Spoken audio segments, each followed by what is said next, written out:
கர்த்தர் நல்லவர், அவர் கிருபை என்றும் உள்ளது.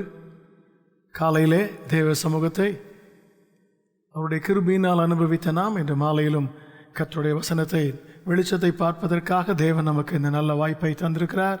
கர்த்தருக்கு மகிமையும் துதியும் ஸ்தோத்திரமும் உண்டாவதாக. ஆண்டவர் நல்லவர், ஆண்டவர் போதுமானவர். அவருடைய மகத்துவமான கிருபை நம்மை தொடர்ந்து பலப்படுத்தி அவருக்குள் நிற்கவும் அவருக்காக நிற்கவும் கர்த்தர் உதவி செய்வாராக. கடந்த வாரத்திலே அப்போஸ்தலர் 7ஆம் அதிகாரம் 7வது வசனத்தை நாம் பார்த்தோம்.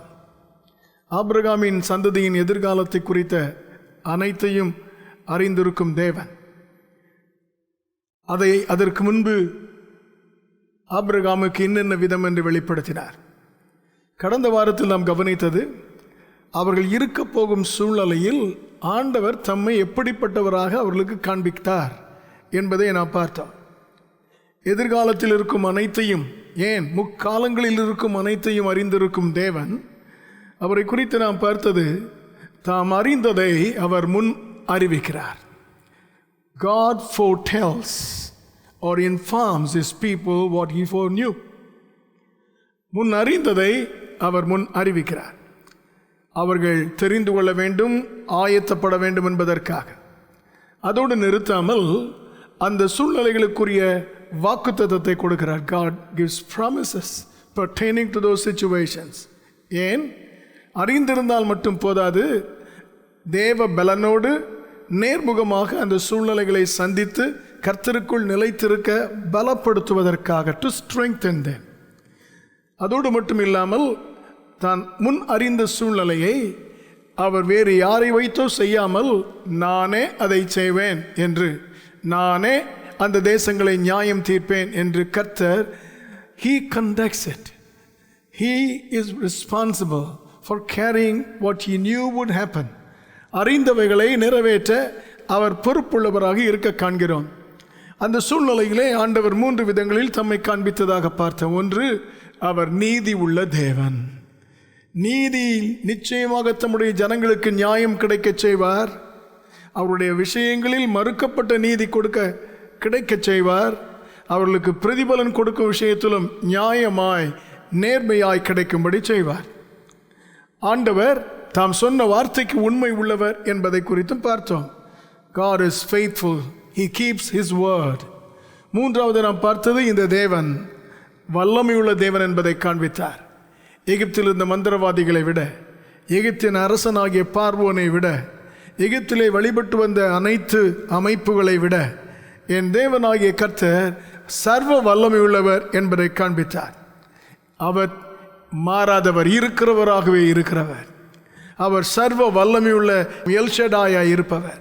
அவர் எல்லாவற்றுக்கும் மேலான ஆராதனைக்குரிய தேவன், யெகோவாவாய் இருப்பவர் என்பதை அவர்களுக்கு வெளிப்படுத்தினார். இன்று அப்போஸ்தலர் 7ஆம் அதிகாரம் 8, 9, 10வது வசனத்தின் முதல் பகுதி வரை நாம் எல்லாரும் சேர்ந்து வாசிப்போமா?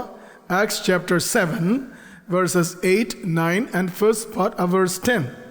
8, 9, 10 ஆகிய வசனங்கள் வாசிக்கலாமா? மேலும் விருத்த சேதன உடன்படிக்கையையும் அவனுக்கு ஏற்படுத்தினார். அந்தப்படியே அவன் ஈசாக்கை பெற்றபோது 8ஆம் நாளிலே அவனை விருத்த சேதனம் பண்ணினான். ஈசாக்கு யாக்கோபையும், யாக்கோபு 12 கோத்திரப்பிதாக்களையும் பெற்றார்கள். அந்த கோத்திரப்பிதாக்கள் பொறாமை கொண்டு யோசேப்பை எகிப்துக்கு கொண்டு போகும்படியாக விற்று போட்டார்கள். தேவனோ அவனோடு கூட இருந்து, ஹல்லேலூயா, and God was with him. கர்த்தருக்கு ஸ்தோத்திரம் உண்டாவதாக. கர்த்தர் அவனோடு இருந்தார். கர்த்தருக்கு மகிமை. எங்கள் அன்பின் ஆண்டவரே, இந்த மாலையிலும் எங்களை முன் இருக்கிற வசனங்களுக்காக ஸ்தோத்திரம். அந்த வசன நிகழ்ச்சிகளை ஆண்டவரே கர்த்தாவே நாங்கள் அறிந்து கொள்வதற்கும் கற்றுக்கொள்வதற்கும் வேதத்தில் எழுதி எங்கள் கரங்களிலே தந்தவர், அதன் வெளிச்சத்தை காண பரிசுத்த ஆவியானவர் எங்களுக்கு சகாயம் பண்ண கெஞ்சுகிறோம். எங்கள் மனம் உமக்கு நேராக திரும்பி இருக்கிறது. எங்கள் செவிகள் நீர் சொல்வதை கேட்க ஆயத்தமாயிருக்கிறது. எங்கள் உள்ளம் நீர் தருவதை ஏற்றுக்கொள்வதற்கு ஆயத்தமாயிருக்கிறதப்பா. உம்முடைய கிருபையினால் நிறைத்து உம்முடைய நன்மையினால் மகிழ்ந்திருக்க செய்யும். உம்முடைய ஜனத்தை ஆசீர்வதியும். இயேசுவின் பரிசுத்த நாமத்தில் கேட்கிறோம் நல்ல பிதாவே, ஆமென். கர்த்தருக்கு மகிமை உண்டாவதாக. இந்த வசனங்களிலே ஆண்டவர் ஸ்தேவானின் மூலமாக தெரிவிக்க விரும்பும் காரியம் என்ன?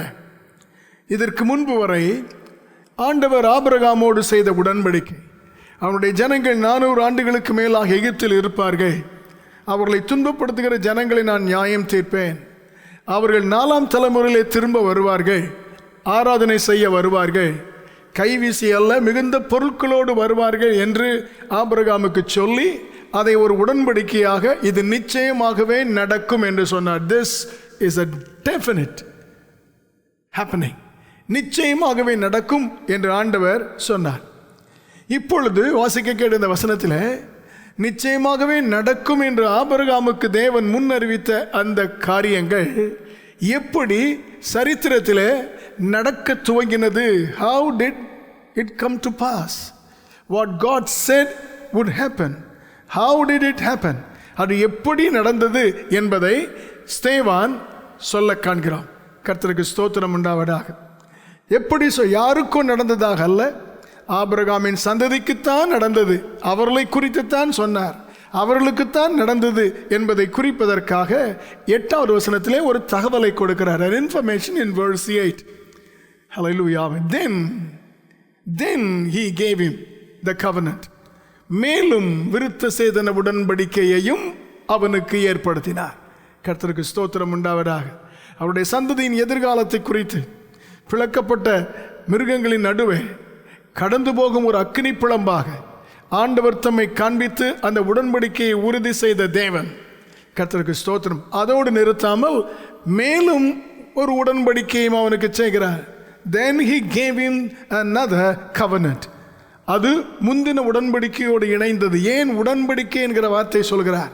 சற்று கவனித்து கேட்கிறேன். கர்த்தருக்கு ஸ்தோத்திரம். இங்கு குறிப்பிட்ட ஸ்தேவான் சொல்லும் இந்த உடன்படிக்கையை we find this to be mentioned in Genesis chapter 17 verses 1 through 19. ஆதியாகமம் 17ஆம் அதிகாரம் முதல் 19 வசனங்களிலே இந்த உடன்படிக்கை குறித்து சொல்லப்பட்டிருக்க நாம் காண்கிறோம். இந்த உடன்படிக்கை என்ன? ஆண்டவர் 99 வயதான ஆபிரகாமை அழைத்து நீ எனக்கு முன்பாக நடந்து உத்தமனாயிரு என்று சொல்லி 2வது வசனத்தில் இருந்து கர்த்தருக்கு ஸ்தோத்திரம் 6வது வசனம் வரைக்கும் அவனுக்கு தேவன் தான் செய்ய இருக்கிற காரியத்தை சொல்கிறார். கர்த்தருக்கு ஸ்தோத்திரம் உண்டாவதாக. எந்த காரியத்தை குறித்து சொல்கிறார்?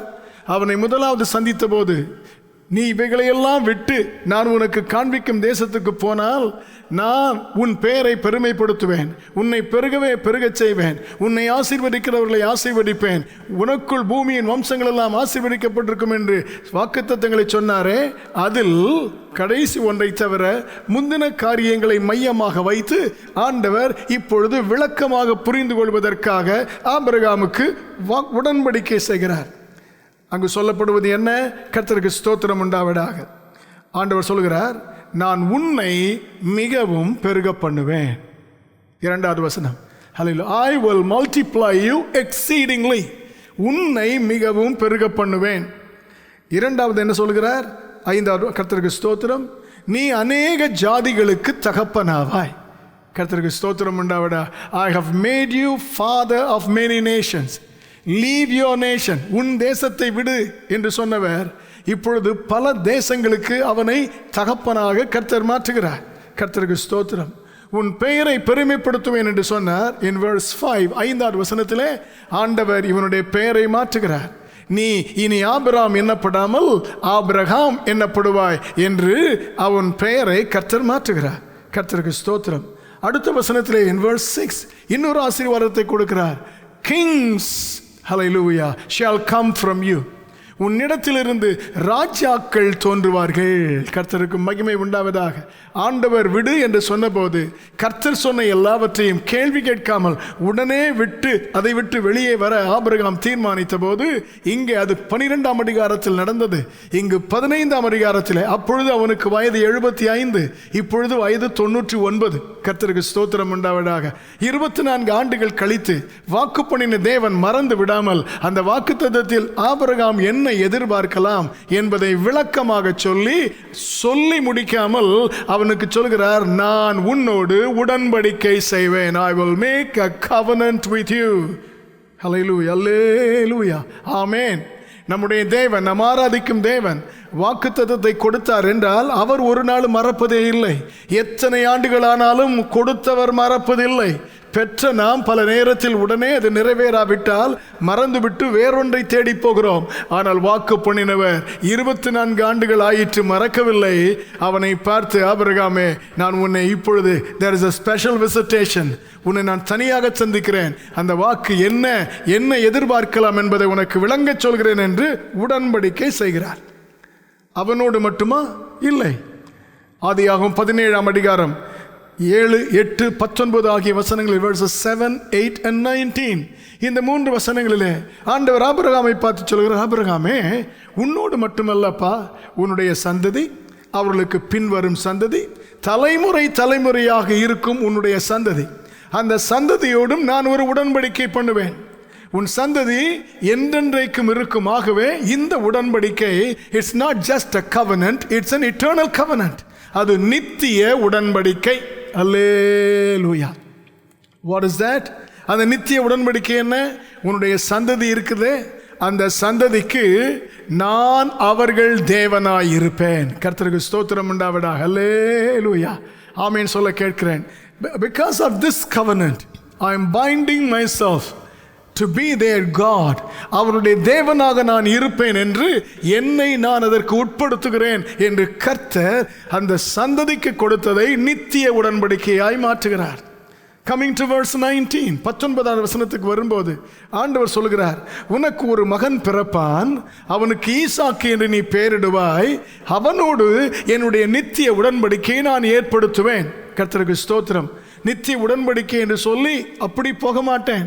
அடுத்த ஆண்டு உனக்கு ஒரு மகன் பிறப்பான், அந்த மகனோடு நான் அந்த உடன்படிக்கையை செய்வேன் என்று கர்த்தர் அவனுக்கு உறுதி அளிக்கிறார், நிரூபித்து காட்ட தம்மை ஒப்பு கொடுக்கிறார். கர்த்தருக்கு ஸ்தோத்திரம். கரங்களை உயர்த்தி, ஆண்டவரே, உம்முடைய வாக்குத்தத்தத்தை எங்களில் நிறைவேற்றுவீர் என்பதற்கு நீர் எங்களை உறுதிப்படுத்துகிற, அதற்கு எங்கள் மனதிலே சந்தேகமோ கலக்கமோ இல்லாத நிலையில் நீர் எங்களை உறுதிப்படுத்துகிற தேவனாய் இருக்கிறீர்.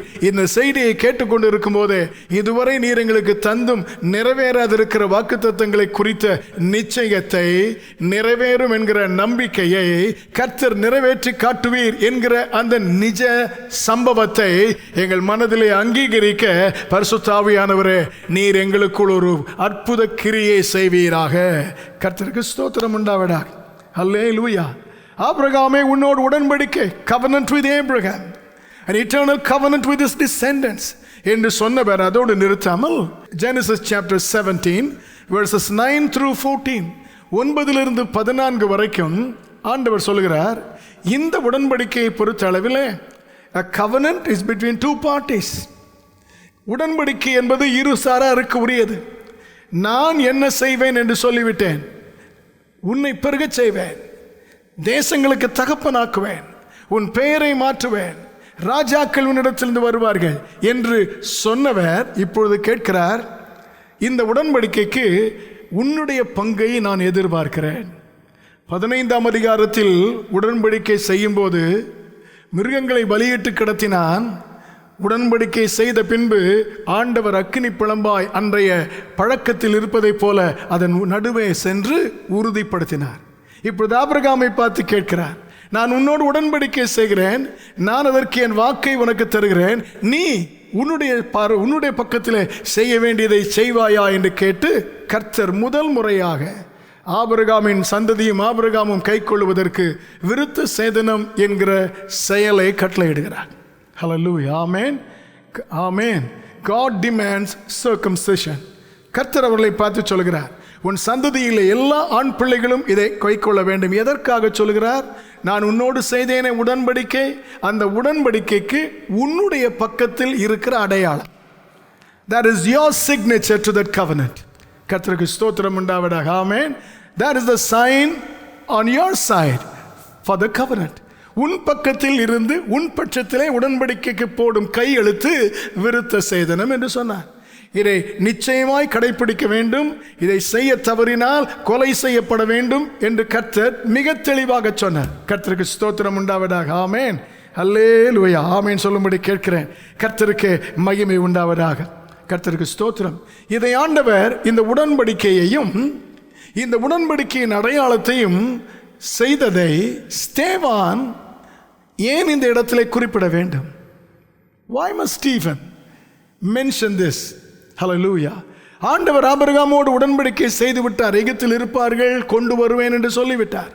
அதோடு முடித்திருக்க வேண்டியதானே? மேலும் ஒரு உடன்படிக்கை என்று சொல்லி, விருத்த சேதன உடன்படிக்கையின் அடையாளத்தையும் சொல்லி அதை செய்ய காரணம் என்ன? கர்த்தருக்கு ஸ்தோத்திரம் உண்டாவத. காரணம் என்னவென்றால், ஹல்லேலூயா, ஆம், இஸ்ரவேலர் உடன்படிக்கை பெற்றவர்கள் தான். உடன்படிக்கை பெற்றவர்களாய் இருப்பவர்கள் இந்த அடையாளத்தின் மூலமாக நாங்கள் உடன்படிக்கையின் ஜனம் என்பதை அவர்கள் தெரிவிக்கிறார்கள். By circumcision they declare that they are the people of covenant with God. ஆண்டவரோடு உடன்படிக்கை செய்தவர்கள் என்பதை அவர்கள் அடையாளப்படுத்துகிறார்கள். இது எதற்கு தேவை? What is the necessity for this? கர்த்தருக்கு ஸ்தோத்திரம் உண்டாவதாக. இந்த ஆட்கள் சில ஆண்டுகள் கழித்து எகிப்திற்கு போகும்போது, when they go back to Egypt as God had prophesied, ஆண்டவர் சொன்னது போல எகிப்து தேசத்திற்கு இவர்கள் போகும்போது இவர்கள் மனதில் ஒன்றை மறந்துவிடக்கூடாது. உங்களுக்கு ஒரு அடையாளம் உண்டு, அது தேவன் செய்த உடன்படிக்கையின் அடையாளம். You have a sign, you carry a permanent mark, and that is an evidence of the covenant God made with you. கர்த்தருக்கு ஸ்தோத்திரமாகவே. எகிப்தில் இருக்கும் போதெல்லாம் நாங்கள் யாரோ எப்படியோ எல்லாரை போல என்று நினைத்து விடக்கூடாது. You are a special race chosen by God, a covenant people, உடன்படிக்கையின் ஜனம் என்று உங்களுக்கு அடிக்கடி எப்பொழுதும் மறக்காமல் நினைப்பூட்டி இருக்க வேண்டும் என்று கர்த்தர் நினைத்தார். கர்த்தருக்கு ஸ்தோத்திரம் உண்டாவதாக. ஆமென். அதை மனதில் வைத்துத்தான் போவார்கள் என்று சொன்னவர் எப்படி போவார்கள் என்று சொல்லும்போது, போகிற ஜனத்தை குறித்து ஸ்தேவான் சொல்லுகிறான், யாரோ போனார்கள் அல்ல, ஆபிரகாம் உடன்படிக்கையை பெற்றவன், அந்த உடன்படிக்கையின் அடையாளத்தை பெற்ற அவனுடைய சந்ததியார் போனார்கள். இந்த நினைவோடு மறந்து விடாமல் இருக்க, எத்தனை ஆண்டுகள் அங்கு இருந்தாலும் 400 ஆண்டுகள் ஆயிற்ற, இனி நாம் எல்லாரை போல நினைத்து விடாமல், இல்லை, நீங்கள் உடன்படிக்கைக்குரியவர்கள் தான், ஆகவே கர்த்தருடைய உடன்படிக்கை எதிர்பார்த்து கொண்டே இருங்கள் என்று நினைப்பூட்டுவதற்காக கர்த்தர் அந்த அடையாளத்தை தந்தார். லூக்கா 1 அதிகாரம் 15 வசனத்தில், லூக் சாப்டர் 1:15, யோவானின் பிறப்பை குறித்து அவன் தகப்பனுக்கு தேவதூதன் சொல்லும்போது, உன்னுடைய மகன் இப்படி இருப்பான், அவன் திராட்சரசம் குடியான், கர்த்தருக்கு ஸ்தோத்திரம் உண்டாவதாக, மதுவும் குடிக்க மாட்டான், தேவனுடைய பார்வையிலே பெரியவனாய் இருப்பான் என்று சொல்லும்போது, மற்ற பிள்ளைகளைப் போலில்லாமல் இந்த யோவான் விசேஷமானவனாக வளர்ந்து வருகிறான். கர்த்தருக்கு ஸ்தோத்திரம் உண்டாவதாக. ஆமென். நசரேயனாக, he was a Nazarite, நசரேயனாக வளர்ந்து வருகிறான். அவனுக்கு தெரிய வேண்டும், ஏன் மற்ற பிள்ளைகள் இப்படி, நான் மட்டும் இப்படியா, மற்ற மனிதர் இப்படி, நான் மட்டும் இப்படியா என்று வருத்தப்பட அல்ல. இந்த அடையாளம் என் தேவன் எனக்கு தந்த அடையாளம். நான் ஆண்டவரால் தெரிந்து கொள்ளப்பட்டவன், கர்த்தருடைய பார்வையிலே பெரியவனாய் இருப்பேன் என்கிற வாக்குத்தத்தத்தை கர்த்தர் எனக்கு தந்திருக்கிறார். அந்த வாக்குத்தத்தம் நிறைவேறுவதற்கு கர்த்தர் நான் மறந்து விடாமல் இருக்க எனக்கு தந்திருக்கிற அடையாளம். கர்த்தருக்கு ஸ்தோத்திரம் உண்டாவதாக. நியாயாதிபதிகள் 13:14 பெற்றோர் தகப்பனாகிய மனோவாவிடத்திலே ஆண்டவர் பெற்றோரிடத்திலே சொல்கிறார் சிம்சோனை குறித்து, அவன் பிறப்பான். கர்த்தருக்கு ஸ்தோத்திரம் உண்டாவதாக. அல்லேலூயா. ஆமென். தீட்டான ஒன்றையும் அவன் புசிப்பதில்லை, அவன் திராட்சரசமும் மதுபானமும் குடிப்பதில்லை என்று மனைவிக்கு சொன்னவர் புருஷனுக்கும் நினைப்பூட்டுகிறார். கர்த்தருக்கு ஸ்தோத்திரம் உண்டாவதாக. கர்த்தர் அவரிடத்திலே சொல்லியிருந்தார், உன் முடியை நீ கத்தரிக்க கூடாது என்று சொல்லி, அப்படிப்பட்ட ஒரு நிலைமையிலே அவன் வளர்க்கப்பட்டான். அந்த நிலைமை நமக்கு தெரியும். ஏன் இந்த அடையாளம் அவனுக்கு? அவன் இஸ்ரவேலை ரட்சிப்பதற்காக கர்த்தரால் விசேஷமாய் தெரிந்து கொள்ளப்பட்டவன் என்பது அவனுக்கே அடிக்கடி மறந்து விடாமல் இருக்க வேண்டும். அவன் அடையாளம் பெற்றவன், தேவனால் கொடுக்கப்பட்ட அடையாளம் பெற்றவன். கர்த்தருக்கு ஸ்தோத்திரம் உண்டாவதாக. ஆமென். அல்லேலூயா. இன்று நமக்கு அப்படி வெளியரங்கமான ஒரு அடையாளத்தை கர்த்தர் கொடுக்கவில்லை.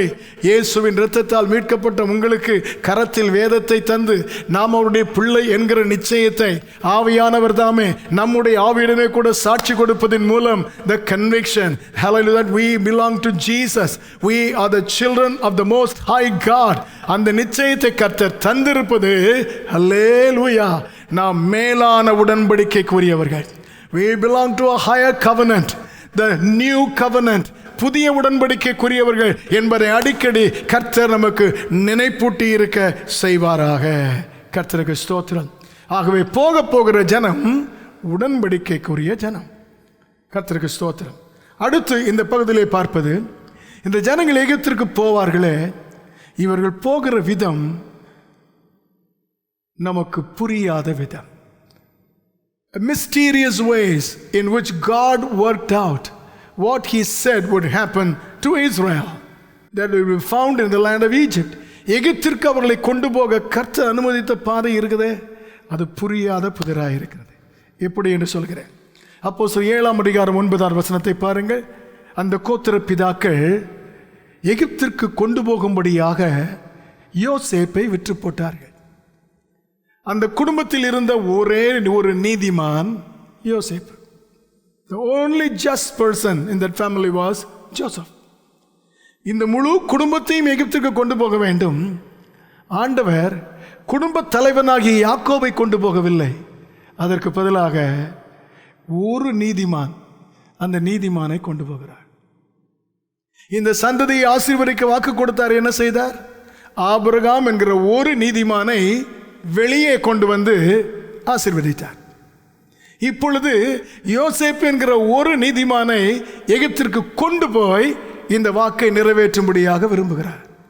என்னால் புரிந்து கொள்ள முடியாத ஒன்று. கர்த்தருக்கு ஸ்தோத்திரம் உண்டாவதாக. நமக்கு விளங்கிக் கொள்ள முடியவில்லை. ஆண்டவரே, நீர் இந்த ஜனங்களை கொண்டு போக வேண்டும் என்றால் யாக்கோபை கொண்டு போயிருக்க வேண்டும், அவனோடு 70 பேரையும் கொண்டு போயிருக்க வேண்டும். இந்த சம்பவம் உங்களுக்கு தெரியும். கடைசியில் தான் யாக்கோபே எகிப்திற்கு வருகிறார். யோசேப்பு அதற்கு முன்னால் போய்விட்டார்.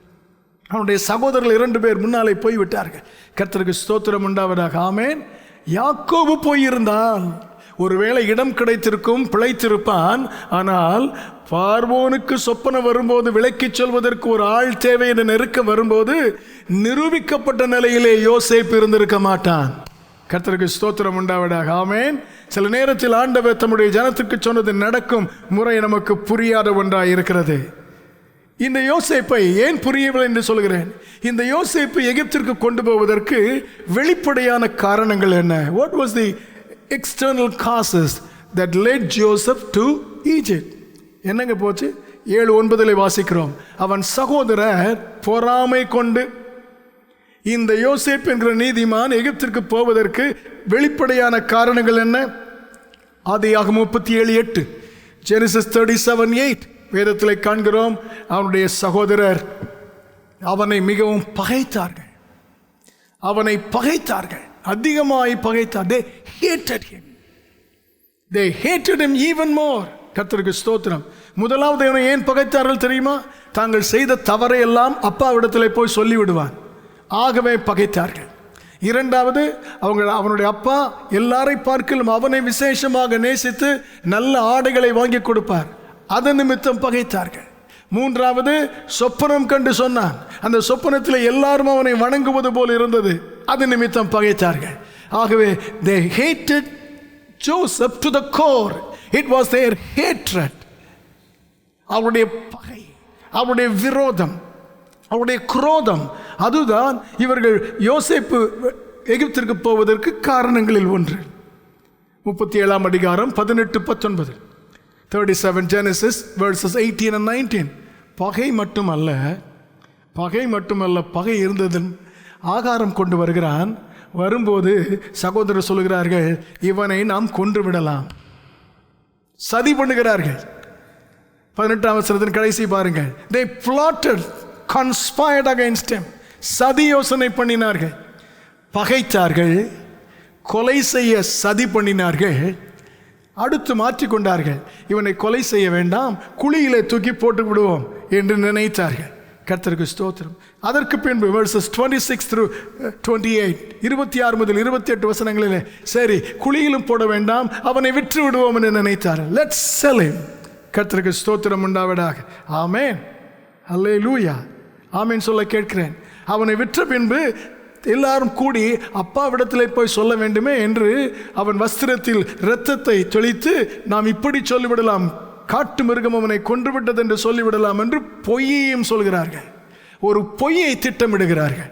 கர்த்தருக்கு ஸ்தோத்திரம். பகை, கொலை, குழியிலே தூக்கி எறிய, விற்று போட, பொய் சொல்ல, இது எல்லாமே பாராட்டுக்குரிய சுபாவங்கள் அல்ல. இது அனைத்துமே மோசமான செயல்கள். சரி, எகிப்திற்கு போகிறார். கர்த்தருக்கு ஸ்தோத்திரம். போய் கொஞ்ச காலம் நல்ல முறையில் இருந்தபோது in Genesis 39 verse 18, 18ஆம் வசனம் 39ஆம் அதிகாரத்தில் அந்த வீட்டில் இருந்த அந்த பெண் இவன் மேல் அபாண்டமாக பழி சுமத்த காண்கிறான். கர்த்தருக்கு ஸ்தோத்திரம். சிறையில் தள்ளப்படுவதற்கு காரணம் ஏதேனும் குற்றமாயில்லை. Hallelujah. He was unnecessarily accused. அநியாயமாக குற்றம் சுமத்தப்பட்டான். Not a good thing. மோசமான செயல். கர்த்தருக்கு ஸ்தோத்திரம். 19ஆம் வசனத்தில் மனைவி சொன்ன குற்றத்தை கண்டு இவ்வளவு நாள் யோசேப்பை மதித்து வைத்திருந்ததான போத்திபார் அவனை கூப்பிட்டு விசாரிக்காமலே கோபப்பட்டு சிறையிலே தள்ளிவிடுகிறான். கர்த்தருக்கு ஸ்தோத்திரம். அல்லேலூயா, ஆமென். அதை குறித்து பின்பதாக சொல்கிறேன். சிறையிலே தள்ளிவிடுகிறான். இத்தனை காரியம், all these factors, anger, hatred, கர்த்தருக்கு ஸ்தோத்திரம் உண்டாவதாக, lie, plot, ஹல்லேலூயா, இவையெல்லாம் மிகவும் மோசமான தவறான செயல்கள். ஆகவே யோசேப்பு எகிப்திற்கு போவதற்கு வெளிப்படையான காரணங்கள் நல்ல காரியம் ஒன்றுமில்லை.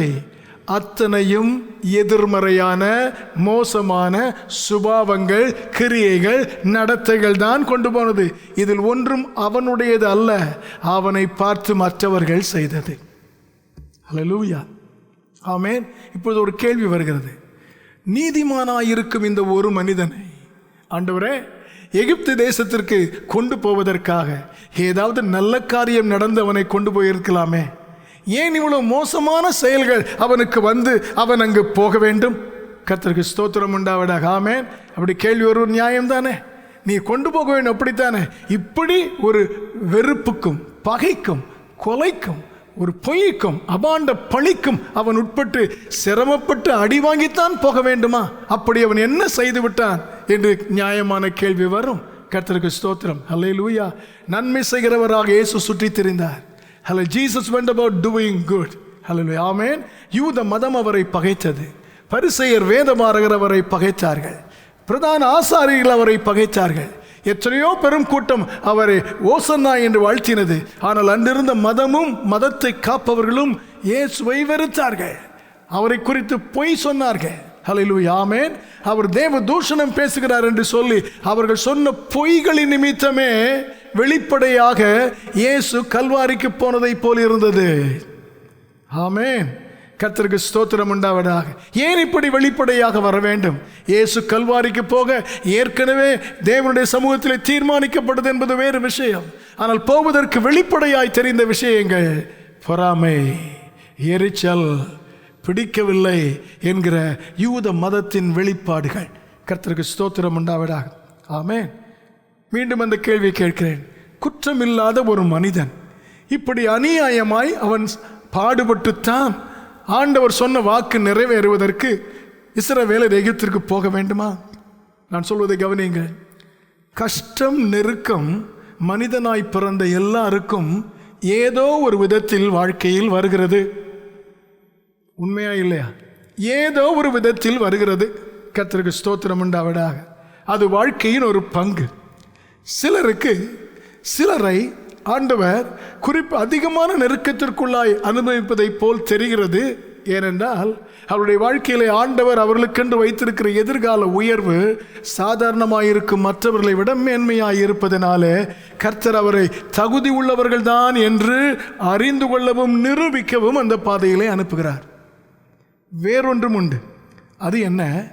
ஆண்டவர் வேதத்தில் சிலரை, கர்த்தருக்கு ஸ்தோத்திரம் உண்டாவதாக, உதாரணங்களாக வைக்க விரும்புகிறார். நல் வாழ்க்கைக்கு, தேவனுடைய கிருபைக்கு, நடத்துதலுக்கு உதாரணங்களாக வைக்க விரும்புகிறார்.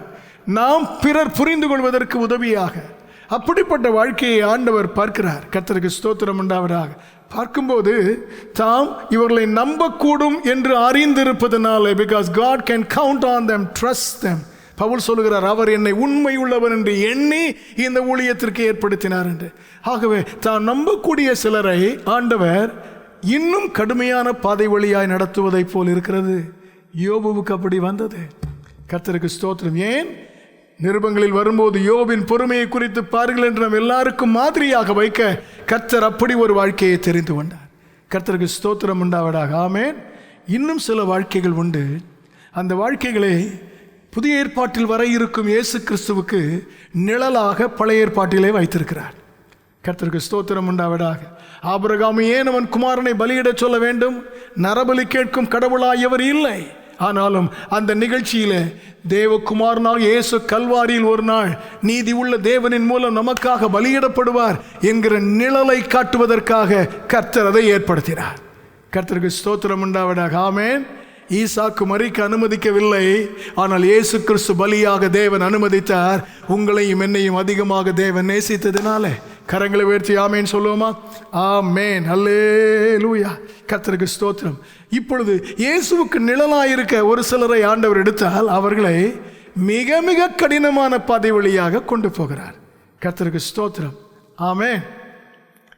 பல நிலையிலே நமக்கு இவர் இதனால்தான் இவர் இதனால்தான் என்று நியாயம் தீர்க்க நமக்கு உரிமை கிடையாது. கர்த்தருக்கு ஸ்தோத்திரம். தேவன் அவர்களை கொண்டு போகிறார். ஒரு கட்டடத்தை கட்டுகிறோம். அந்த கட்டடத்தில் மணல் இருக்கிறது, செங்கல் இருக்கிறது, சிமெண்ட் இருக்கிறது, உறுதியான கம்பி இருக்கிறது.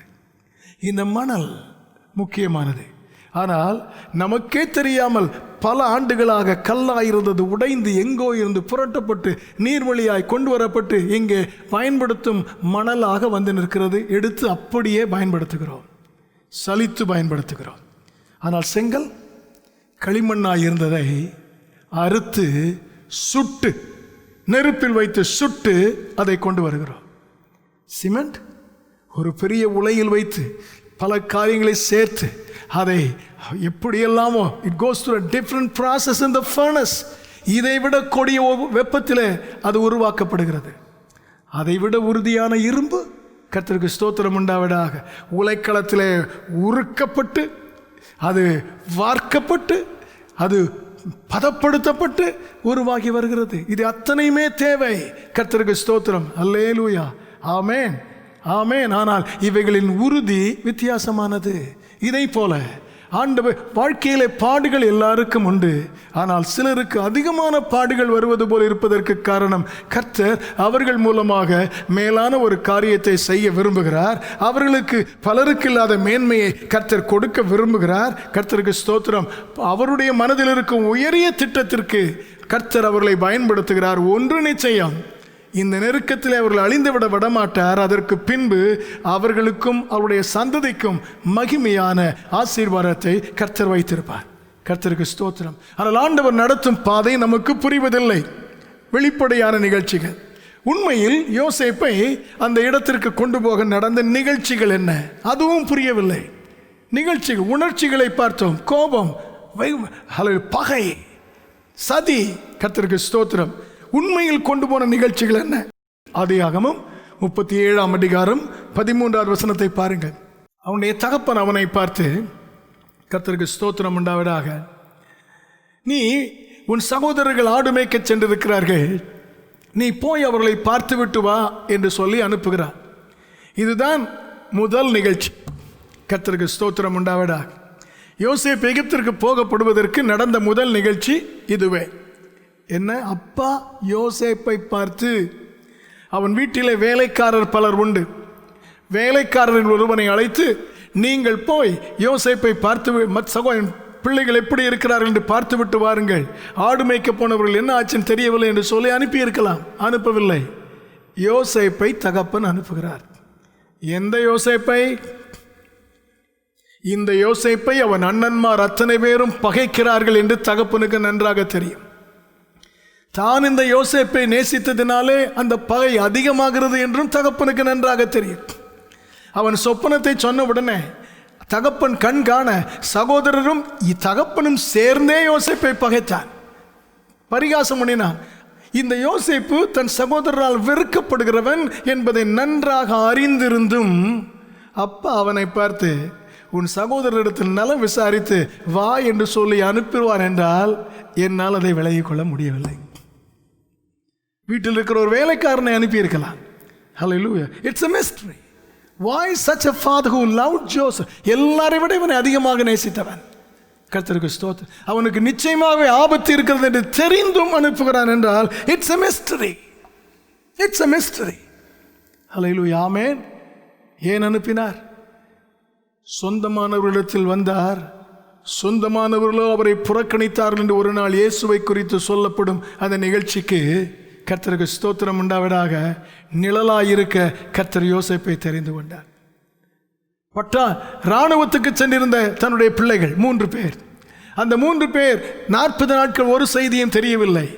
ஆடுமேய்த்த தாவீதை தகப்பன் அழைத்து, go and find out how your brothers are faring in the army என்று பொருட்களை கொடுத்து அனுப்புகிறார்.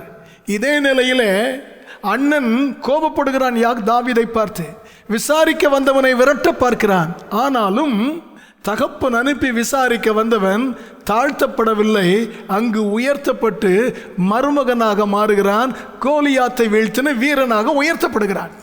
ஆனால் இந்த நிகழ்ச்சியில அதே போன்று ஒரு தகப்பனால் விசாரித்து வர அனுப்பப்பட்ட யோசேப்பு கீழே தள்ளப்படுகிறான், விற்கப்படுகிறான், எகிப்துக்கு அனுப்பப்படுகிறான். What a sad situation. இப்படிப்பட்ட நிலையிலே அனுப்பி இருக்கலாமா? என்னால் புரிந்து கொள்ள முடியவில்லை.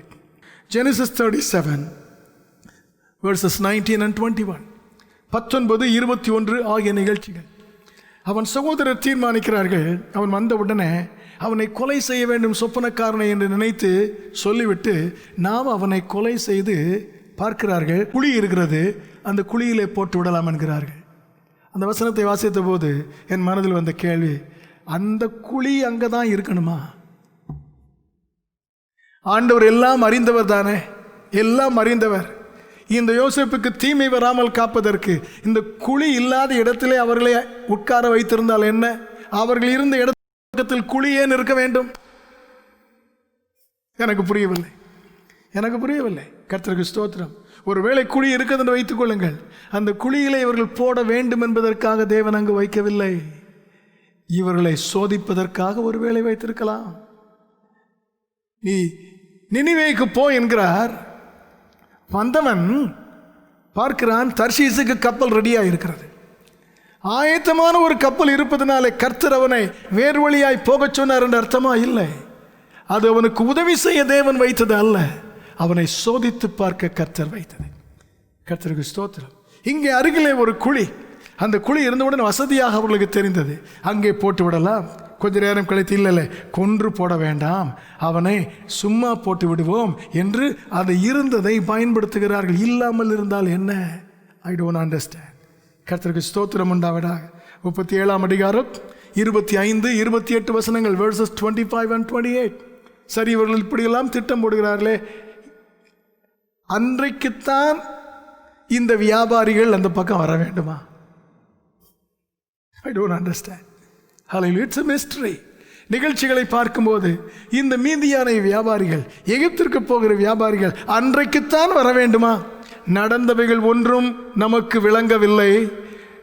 நாம் இப்படி நடக்கும் என்று அறிந்திருந்தால் நெருக்கத்தில் யோசேப்பை அனுப்பி இருக்க மாட்டோம், நல்ல நிலையிலே போக செய்திருப்போம். அறிந்த தேவனோ நெருக்கத்தின் மத்தியில் அனுப்பப்பட தடுக்காமல் இருப்பதை போல் இருக்கிறது. பல நேரத்தில் நம்முடைய வாழ்க்கையிலும் ஆண்டவர் நம்மை நடத்தும் பாதை, நாம் ஜெபித்தும் வேண்டிக் கொண்டும் செய்த நடக்கும் காரியங்கள் நமக்கு புரிவதில்லை. கர்த்தர் மனதை கடினப்படுத்தி விட்டாரோ, கர்த்தர் கேட்காமல் காதை அடைத்து விட்டாரோ என்று நிலைக்கும் நிலையிலே நம்மை தடுமாறச் செய்கிறது. அது மட்டுமல்ல, எகிப்திற்கு அவர்களை கொண்டு போக வேண்டும். யோசேப்பு கொண்டு போகப்படுகிறான். எகிப்திற்கு போய் அவன் உயர்ந்து வராமல் இருக்க இந்த இடையிலே அவனுக்கு எத்தனை தடைகள் என்று பாருங்கள். கர்த்தருக்கு ஸ்தோத்திரம். முதல் தடை, ஏற்கனவே சொன்னதை மீண்டும் சொல்கிறேன், அவனை கொண்டு விடலாம் என்று சகோதரர் நினைக்கிறார்கள். இரண்டாவது, குழியிலே போட்டு விடலாம் என்று நினைக்கிறார்கள். மூன்றாவது, அங்கு போகிறான், போனவனை வீட்டில் இருக்க விடாமல், கர்த்தருக்கு ஸ்தோத்திரம் உண்டாவதாக, 39ஆம் அதிகாரம் 26 வசனத்திலே சிறைச்சாலையிலே தள்ளி போடுகிறார்கள். ஆண்டவர் அவனை அங்கு உயர்த்த திட்டம் வைத்திருக்கும் போது அவன் போக விடாமல் அவனை அழிப்பதற்கு, அவனை தடுப்பதற்கு எத்தனையோ கண்ணிகளை சத்துருவும் கொண்டு வந்து வைக்கிறான். அல்லேலூயா. நம்முடைய வாழ்க்கையின் எதிர்காலம் அனைத்தையும் அறிந்த தேவன். அவைகள் நம்முடைய வாழ்க்கையில் நடக்கும்போது சில நேரத்தில் கடின பாதைகள் வருகிறது. அதை இடையிலே சத்துரு வந்து கர்த்தர் குறித்தது நடக்கக்கூடாது என்று அவனும் தடைகளை கொண்டு வருகிறான். கர்த்தர் பார்த்து ஒன்றும் செய்யாதது போல் இருப்பதாக நாம் புரிந்து கொள்கிறோம். ஆனால் அப்படி அல்ல. அதுதான் மூன்றாவது குறிப்பு. கர்த்தருக்கு ஸ்தோத்திரம். உடன்படிக்கையின் ஜனங்கள் தான் என்பது முதல் குறிப்பு. கொண்டு போவதற்கு போகும் பாதை புரிந்து கொள்ள முடியாதது. வெளிப்படையான காரணங்களும் வெளிப்படையான நிகழ்ச்சிகளும் புரிந்து கொள்ள முடியாதது. சத்துருவின் தடைகள் புரிந்து கொள்ள முடியாதது. இவை அனைத்தும் இருந்தாலும் தேவனின் ஆச்சரியமான செயலை பார்க்கும்படி கேட்கிறேன். கர்த்தருடைய ஆச்சரியமான செயல் என்ன? கர்த்தருக்கு ஸ்தோத்திரம் உண்டாவதாக. முதலாவது தேவனுடைய அக்கறையை நாம் பார்க்கிறோம். God's care and concern over Joseph. அது என்ன? 37ஆம் அதிகாரம் chapter 37 verses 14 and 17. கர்த்தருக்கு ஸ்தோத்திரம் உண்டாவதாக. 14வது வசனத்திலே அவர்கள் his brethren are in a place called the Hebron Valley. Hebron பள்ளத்தாக்கிலே இருக்கிறார்கள். எபிரோன் பள்ளத்தாக்கில் இருந்து ஆடுகளை மேய்த்து கொண்டிருக்கிறவர்கள் திடீரென்று ஒரு முடிவுக்கு வருகிறார்கள். சரி, நாம் இங்கிருந்து வேறு இடத்துக்கு போவோம் என்று போகிறார்கள். ஏன் போனார்கள்? ஒருவேளை அங்கே இருக்கிறதான புல் காலியாக இருக்கும், மேய்ச்சலுக்குரிய புல் காலியாக இருந்திருக்கும். கர்த்தருக்கு ஸ்தோத்திரம் உண்டாவதாக. ஆகவே வேறு இடத்திற்கு போகலாம் என்கிறார்கள். அவர்கள் புல் காணியாக ஆனதினால் போனார்கள் என்று நான் நினைக்கவில்லை. கர்த்தர் அதற்கு ஒரு சூழ்நிலையை அமைக்கிறார். புல் காலியாயிற்று, வேறு இடம் தேடித்தான் போக வேண்டும். So they moved to another place in verse 17. 17ஆம் அதிகார வசனத்திலே தோத்தான் என்கிற இடத்திற்கு அவர்கள் போகிறார்கள். கர்த்தருக்கு ஸ்தோத்திரம் உண்டாவதாக. ஆமென். அவன் தோத்தான். கர்த்தருக்கு ஸ்தோத்திரம் உண்டாவதாக. தோத்தான் என்கிற இடத்திற்கு அவர்கள் போகிறார்கள். இது அவர்கள் ஏதோ ஆடுகளுக்கு புல் தேட போனது போல் தெரிகிறது. ஆனால் ஆண்டவருடைய கரிசனை, that's where I see the concern of God, who seemed to be closing his eyes when all bad things were happening to Joseph. கண்ணை மூடினது போல் இருந்து இல்லை, அவர் அக்கறை உள்ள தேவனர். என்ன செய்ய தெரியுமா? அவர் தான் இவர்களை கிளப்பி கொண்டு இன்னொரு இடத்துக்கு வருகிறார். ஏன் வருகிறார்? அந்த இடத்தில் இருந்தால்தான் எகிப்துக்கு போகிற வியாபாரிகள் அந்த ரோட்டு வழியாய் வருவார்கள். கர்த்தருக்கு ஸ்தோத்திரம் உண்டாவதாக. ஆமென். The Egyptian, the traders to Egypt will pass through the road which was beside the second place where Joseph's brethren were grazing their sheep. கர்த்தர் அதை பார்க்கிறார். அல்லேலூயா. இன்று புல் இல்லை என்று நினைத்து போனார்கள். ஆனால் தேவனோ நாளை மறுநாள் இப்படி வருவார்கள். எகிப்திற்கு யோசேப்பை கொண்டு போக வேண்டும். அப்படி வருபவர்கள் எப்ரோனில் இருந்தால் வரமாட்டார்கள். தோத்தானில் தான் இந்த ரோடு இருக்கிறது. ஆகவே தோத்தான் இல்லை, அவன் ஜெயித்தான். கர்த்தருக்கு ஸ்தோத்திரம் உண்டாவதாக. ஆமென். அல்லேலூயா. அக்கறையோடு கரிசனையோடு என் தேவனாகிய கர்த்தர் அங்கு வைக்கிறார். கர்த்தருடைய நாமத்துக்கு ஸ்தோத்திரம் உண்டாவதாக. இன்னொன்றை சொல்கிறேன், ஆண்டவருக்கு எவ்வளவு கரிசனை உண்டு. 37ஆம் அதிகாரம் verses 15 and 17. அவன் அப்பா சொன்னார் எபிரோன் பள்ளத்தாக்கில் இருப்பார்கள் என்று. போய் பார்க்கிறான், அங்கு இல்லை என்றவுடனே Joseph was searching for his brethren and then he encounters a stranger. ஒரு அந்நியனை சந்திக்கிறார்.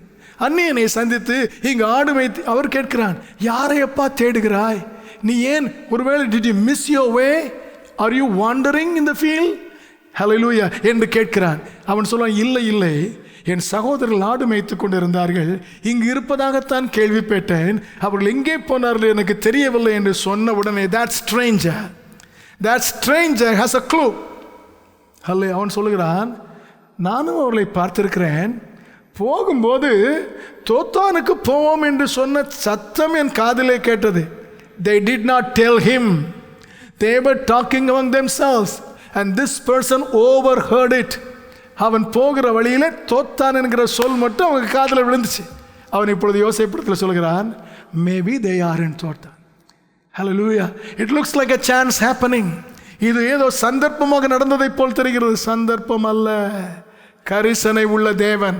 அந்த இடத்துல எத்தனையோ பேர் போகலாம், வந்திருக்கலாமே. There could be many strangers walking that way. இந்த ஆள் யோசேப்பை சந்தித்து கேட்க வைத்தாரே, யோசேப்பு அவனிடத்தில் கேட்கவில்லை. அந்த ஆள் யோசேப்பிடத்தில் கேட்கிறாய், தம்பி வழி தெரியலையா, யாரை தேடுகிறாய் என்று. இதை கேட்க வைத்தது யார்? God of concern. கரிசனை உள்ள தேவன் ஒருவர் இருக்கிறார். நடந்தது புரியவில்லை, காரணங்கள் விளங்கவில்லை, பாதையும் புரியவில்லை, ஆனால் கர்த்தர் அமைதியா இருக்கவில்லை. கரிசனை உள்ள தேவன் தவறாமல் இருப்பதற்கு சரியான ஆளை அந்த இடத்திலே கர்த்தர் கொண்டு வந்து வைக்கிறார். கர்த்தர் அன்புள்ளவர். ஆமென். கர்த்தருக்கு ஸ்தோத்திரம் உண்டாவதாக. அல்லேலூயா. அது மட்டுமல்ல, 37 அதிகாரம் 25 வசனத்தை பாருங்கள். எல்லாரும் சேர்ந்து திட்டம் போட்டு விட்டார்கள். இவனை குழியிலே போட்டு விடலாம் என்று திட்டம் போட்டு விட்டார்கள். திட்டம் போட்டு திட்டமெல்லாம் முடிந்து they are happy because they have a plan to eliminate Joseph. உட்கார்ந்து சாப்பிட ஆரம்பிக்கிறார்கள். அவர்கள் போஜனம் செய்யும்படி they sat down to eat a meal. Amen. They are now relaxed. Hallelujah. Amen. They are relaxed. கர்த்தருக்கு ஸ்தோத்திரம். அப்படிப்பட்ட நேரத்தில் சாப்பிடும்போது கண்களை ஏறெடுத்து பார்த்தால் வியாபாரிகள் வருகிறார்கள். கர்த்தர் எவ்வளோ டைமில் கொண்டு வரார் பாருங்க. இவங்க பதஷ்டத்தில் if they are busy involved in their job, in their activities, தங்கள் வேலையிலே ஆர்வத்தோடு ஈடுபட்டு கொண்டிருந்தால் ஒருவேளை மீதியானர் வருவதை மிஸ் பண்ணி இருப்பார்கள். அவர்கள் ரிலாக்ஸ்ட் ஆகி எல்லா இடத்தையும் பார்க்கக்கூடிய நேரத்தில் இந்த மீதியானியர் வருவது அவர்கள் கண்களுக்கு தெரிகிறது என்றால் அக்கறை உள்ள தேவன் அந்த நேரத்தை திட்டம் பண்ணி வைத்திருந்தார். God had, hallelujah, amen, he in his concern had marked that time. கர்த்தருக்கு ஸ்தோத்திரம் உண்டாவதாக. ஆமேன் சொல்ல விரும்பினால் சொல்லும்படி கேட்கிறேன். கர்த்தருக்கு ஸ்தோத்திரம் உண்டாவதாக. ஆமேன். அதோடு நிறுத்தினார் அக்கறை உள்ள தேவன். 37 chapter 37 and verse 36 37 அதிகாரம் கடைசி வசனத்தை பாருங்கள். இந்த வியாபாரிகள் அவனை வாங்கி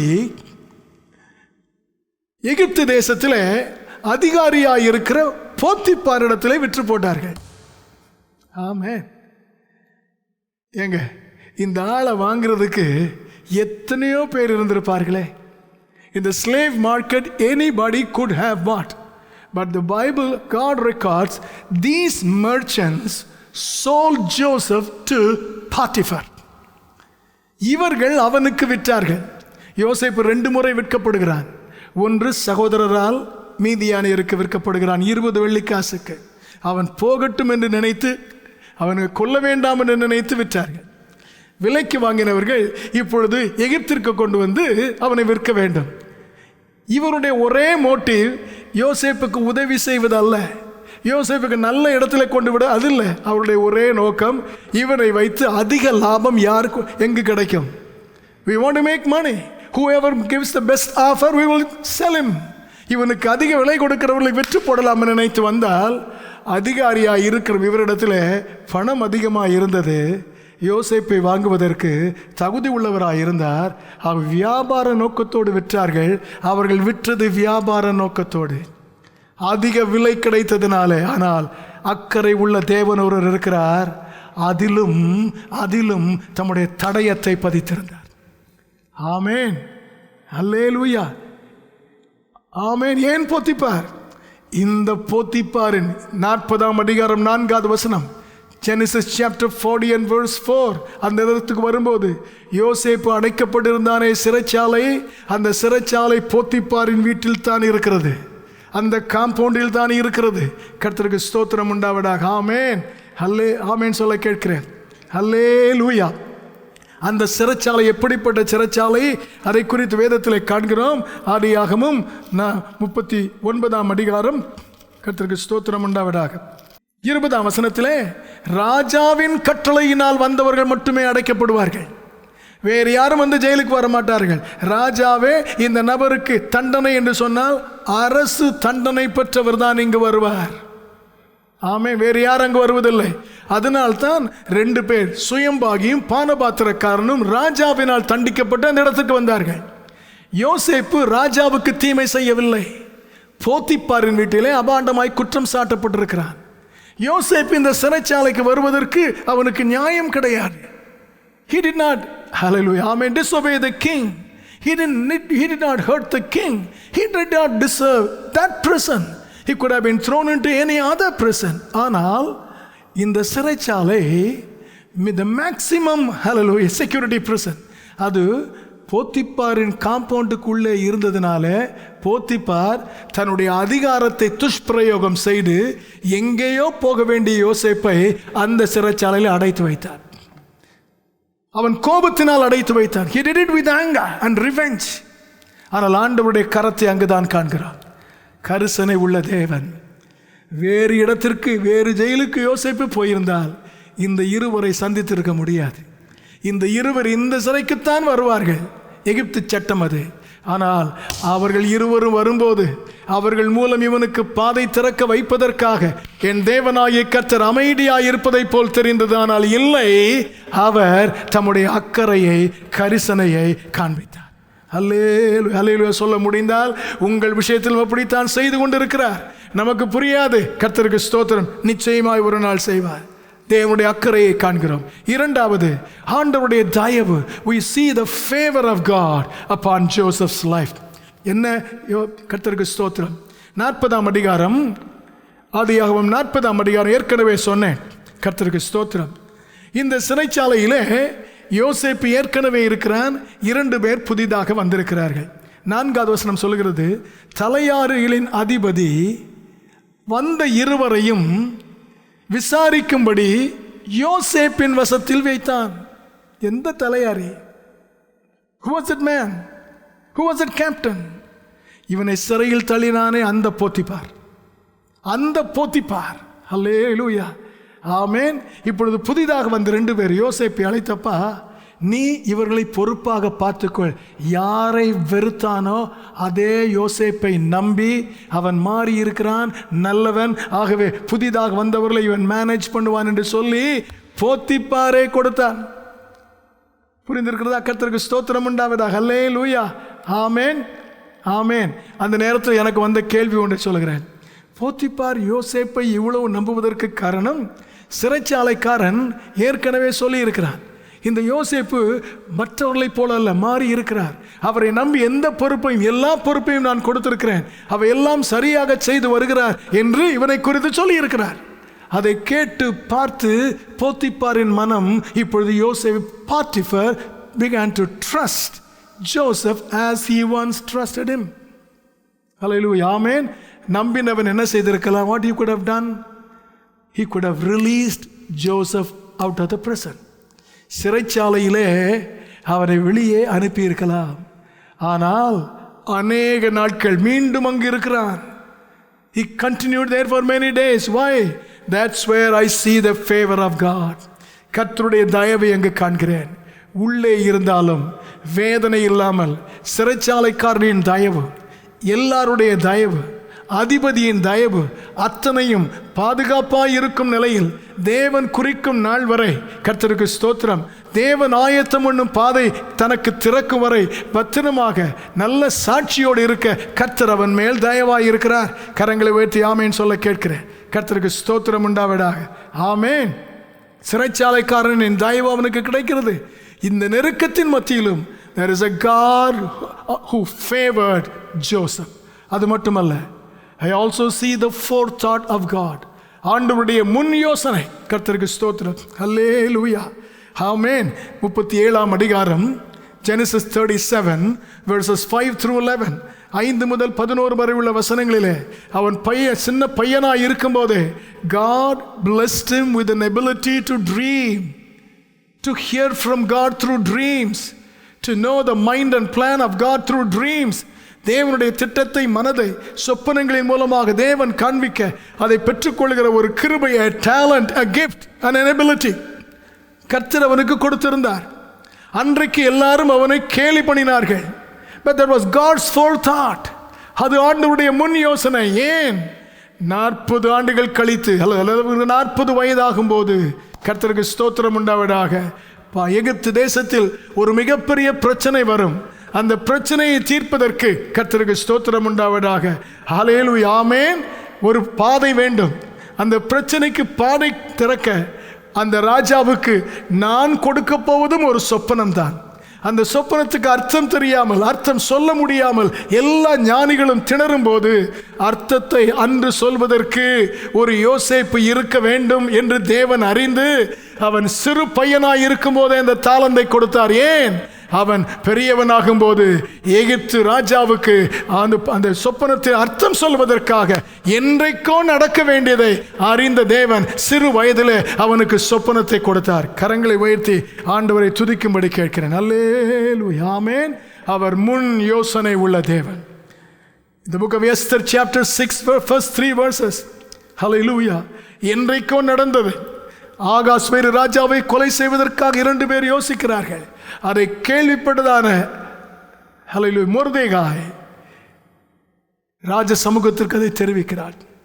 ஆரம்ப நாட்களிலே ஆமானின் திட்டங்கள் எல்லாம் ஜெயித்து வந்தது போல் இருந்தது. கர்த்தருடைய பிள்ளைகளுக்கு எந்த உதவியும் இல்லாதது போல் இருந்தது. ஆனால் என்றைக்கோ நடந்த ஒன்றை என்றைக்கோ ஆண்டவர் புத்தகத்தில் பதிவு செய்யும்படி அன்றிருந்த அரசாங்கத்தின் வழக்கத்தின்படி பதிவு செய்ய வைத்தார். என்றைக்கோ பதிவு செய்தது தேவைப்பட்ட நாளிலே கண்களில் பட, அதன் மூலமாய் மொர்தெகாய் உயர்வை பெற, ஆமான் தாழ்ந்து போக கர்த்தர் செய்தார் என்றால், our God has forethought about your solutions, the answers to your problems. நாம் சந்திக்கும் பிரச்சனைக்குரிய பரிகாரத்திற்கு என்றைக்கோ அவர் தீர்மானம் செய்திருக்கிறார். ஹல்லேலூயா. ஆமென் சொல்ல கேட்கிறேன். அவருடைய குமாரனாக இயேசுவை பெத்லகேமிலே பிறக்கச் செய்ய வேண்டும். யோசேப்பு அங்கு இல்லை. என்ன செய்வது? ஆண்டவர் அகஸ்துராயரின் மனதிலே பேசுகிறார். உலகமெங்கும் குடிமதிப்பு எழுத ஒரு சட்டம் பிறப்பி. ஹல்லேலூயா. ஆமென். And Augustus passed a proclamation that everyone must return to their native place and register their names for that first census. கர்த்தருக்கு ஸ்தோத்திரம். அப்படி ஊருக்கு போய் கையெழுத்து போட வேண்டும் என்ற போது தான் பிறந்த ஊராகிய பெத்லகேமுக்கு யோசேப்பு வருகிறான். லூக்கா 2ஆம் அதிகாரம் 6வது வசனம் சொல்லுகிறது, அவன் வந்தபோது அந்த காலத்தில் மரியாளுக்கு பிரசவ வேதனை ஏற்பட்டது.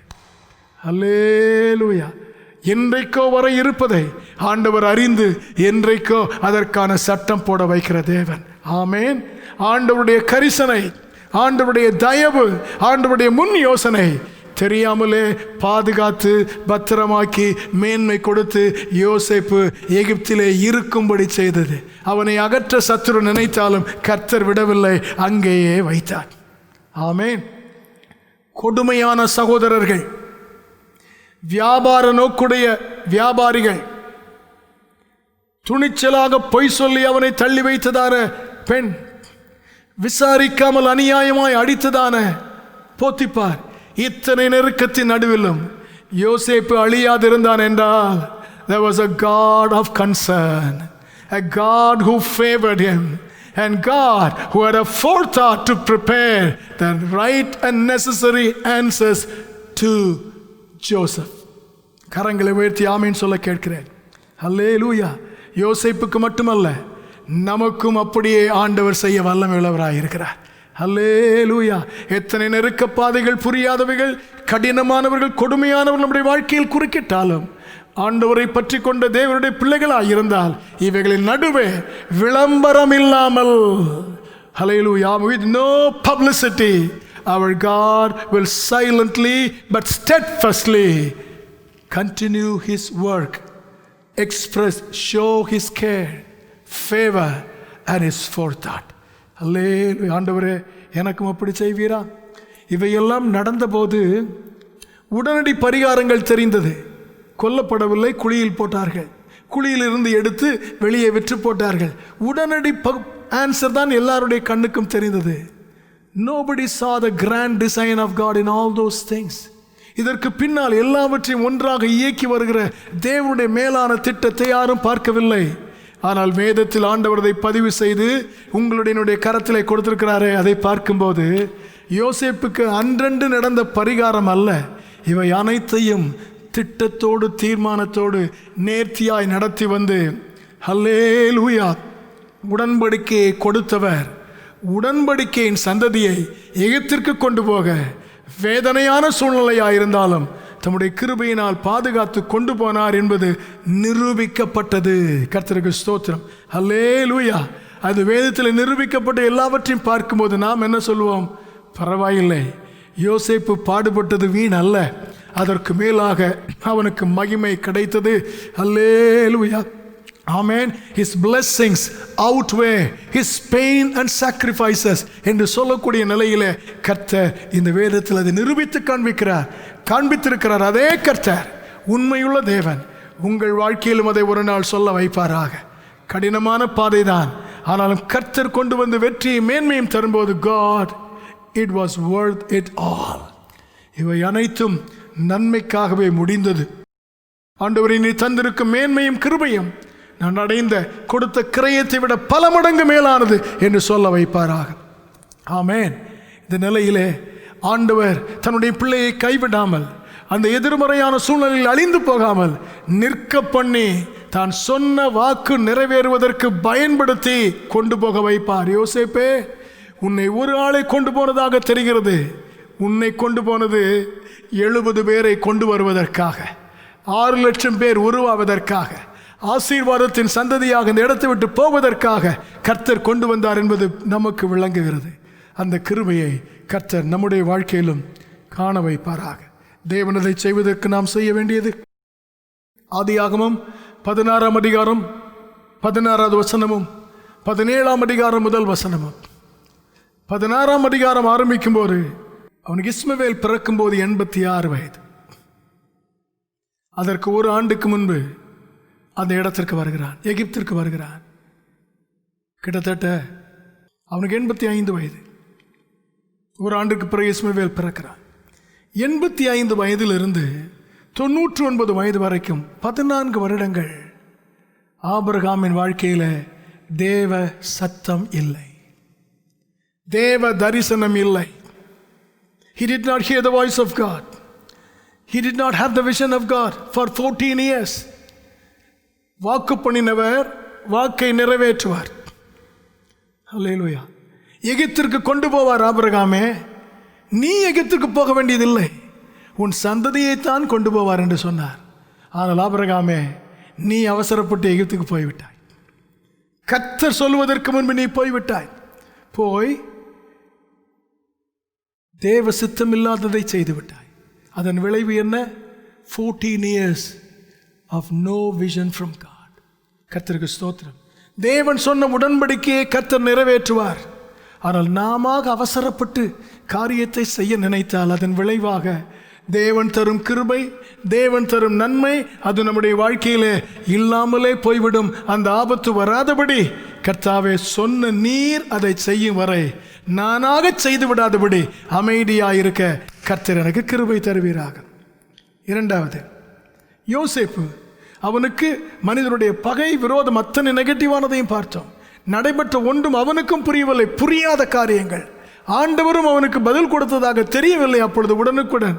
இப்படிப்பட்ட சூழ்நிலையிலும் ஒன்றை மனதில் வையுங்கள், யோசேப்பு மனிதரையும் கசந்து கொள்ளவில்லை, தேவனையும் முறுமுறுக்கவில்லை. கர்த்தருக்கு ஸ்தோத்திரம் உண்டாவதாக. ஆமென். He was not bitter against his brethren. தன் சகோதரர் மேல் அவனுக்கு கசப்பு இல்லை. பின்பு வருகிறார்கள், அவர்களை மன்னிக்கிறான். கர்த்தருக்கு ஸ்தோத்திரம் உண்டாவதாக. தேவன் மேலும் அவனுக்கு கசப்பு இல்லை. கர்த்தர் அவனோடு இருந்தார், அவனும் கர்த்தரோடு இருந்தான். ஆகவே கர்த்தருக்கு ஸ்தோத்திரம். புரியாத பாதையிலும் வேதனையிலும் ஆண்டவர் நடத்தும் போது கர்த்தருடைய பிள்ளையை மனதில் வையுங்கள். மனதில் மனிதர் மேலும் தேவன் மேலும் கசப்பு வர இடம் கொடுக்காதபடி கர்த்தர் காத்துக்கொள்வாராக. ஆண்டவர் ஏற்கனவே செய்த நன்மைகளை நினைத்து பாருங்கள். யாருக்கும் இல்லாத கிருபை வரத்தை எனக்கு கொடுத்தீரே, ஒருவருக்கும் சொப்பனம் இல்லை, எனக்கு கிடைத்ததே. கர்த்தர் உங்களுக்கு தந்திருக்கும் நிகரற்ற மேன்மையை நினைத்து கர்த்தருக்கு நன்றி சொல்லுங்கள். 40ஆம் அதிகாரம் 8வது வசனம். 48 3வது குறிப்பை சொல்கிறேன். அந்த நாள் காலையிலே தன்னோடு சிறைச்சாலையிலிருந்து இருவர் துக்கமுகமாக இருக்கிறார்கள். யோசேப்பு அவர்களை அழைத்து கேட்கிறார், ஏன் துக்கமுகமாக இருக்கிறீர்கள் என்று கேட்டபோது அவர்கள் சொல்லுகிறார்கள், எங்களுக்கு சொப்பனம் வந்தது, அது என்ன என்று விளங்கவில்லை. There is nobody to give us the meaning to the dream. Hallelujah என்று சொன்ன உடனே யோசேப்பு, Joseph has never interpreted any dream on its own. சொந்தமாக அவன் இதுவரை சொல்லவே இல்லை. பிறர்தான் அவனுக்கு விளக்கி சொன்னார்கள். அவன் தகப்பன் அவனுக்கு விளக்கி சொன்னான். ஆனால் தைரியமாக சொல்கிறான், அர்த்தம் சொல்வது தேவனுடைய காரியம். Only God has to reveal the meaning. நீங்கள் என்னிடத்தில் சொல்லுங்கள் என்று சொல்லும்போது, tell me, maybe God will use me to give you the meaning. என்னை பயன்படுத்தி கர்த்தர் அந்த அர்த்தத்தை சொல்ல வைப்பார். ஒரு முறையும் நடந்ததில்லை. Look at the faith. கர்த்தர் அவனுக்கு கொடுத்த விசுவாசத்தை பாருங்கள். புரியாத பாதை, வேதனையான சூழ்நிலை, ஏன் கர்த்தர் இப்படி செய்கிறார் என்ற கேள்வி கேட்கும் நிலைமை.